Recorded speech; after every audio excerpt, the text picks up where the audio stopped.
Verset 1. Dernier roi de Jude, destruction du royaume. Verset 1 à 4 Joachaz. Comparé 2 Rois 23.30-35 et les notes. Verset 5. Verset 5 à 8 Jéhoiakim. Comparé 2 Rois 23.36-24.7 et les notes. Verset 7. Dans son palais à Babylone. Daniel 1.2 dit, dans le trésor de son Dieu. Verset 9. Verset 9 et dit Jéhoiachin.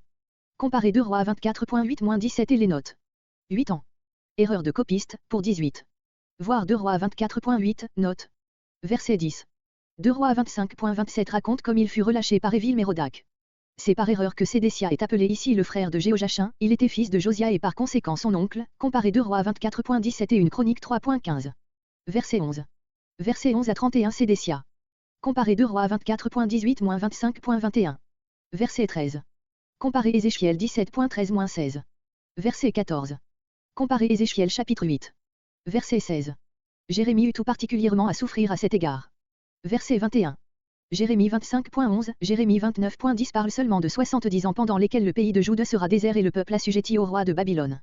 Notre auteur combine ces deux passages avec Lévitique 26.34-35 et envisage le repos forcé auquel le pays fut soumis pendant l'exil comme la compensation des années sabbatiques non observées. Mais son but n'est évidemment pas de dresser un calcul rigoureusement exact, 70 années sabbatiques négligées représenteraient une période de 490 ans et feraient remonter la non-observation des années sabbatiques jusqu'à l'institution de la royauté en Israël, car il n'admet sans doute pas que la fête de l'année sabbatique soit restée inobservée au temps de David et de Salomon. La période de 70 ans commence à partir de la première prise de Jérusalem par Nebuchadnezzar en 606, voire l'introduction à Jérémie. Verset 22. Versets entre 22 et 23. Voir à Esdras chapitre 1, où ces versets se retrouvent textuellement. C'est en cet endroit qu'est leur vraie place, car ils forment l'introduction indispensable à l'histoire du retour des exilés, tandis qu'à la fin de notre livre ils donnent une conclusion très abrupte et ne se rattachent que d'une manière tout extérieure à ce qui précède. Ils ont été ajoutés sans doute pour marquer que les livres d'Esdras et de Néhémie font suite aux livres des chroniques et contiennent pour la période post-exilique l'histoire de Jude, que les chroniques ont amené jusqu'à l'exil.